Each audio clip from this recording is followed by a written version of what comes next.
भैया जे लोग बाबू भैया लोग बाइक लगाए हुए हैं दुआरे दुआरे, थोड़े आप सब साइड कर लें।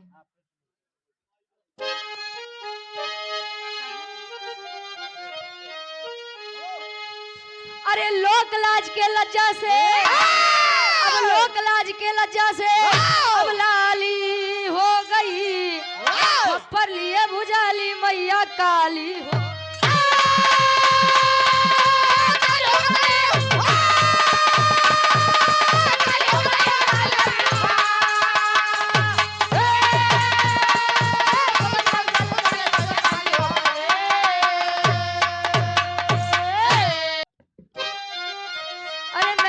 के सीता देखे लेटे सिवधानी हो, ता देखे प्रभु के देवी सीता हुई शर्म से पानी।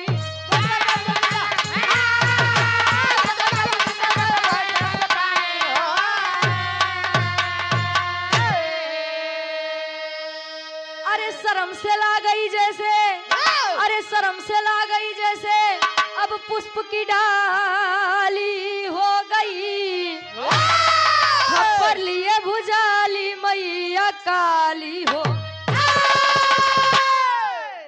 माई सीता जी नीचे देखे तो भगवान भोलेनाथ लेटा है, शर्म के मारे माई सीता जी पानी पानी हो गई। और वही समय माई सीता जी के क्रोध शांत हुआ। मेरे विराह के शीर्षक काली, माई सीता जी के काली रूप भैया, और जहाँ से भैया विराह छोड़े रहे वहीं से विराह, और श्री रामचंद्र जी के घमंड चूर भवन।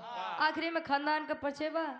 एडवोकेट बेला सिंह प्रजापति, उदयपुर की पावन।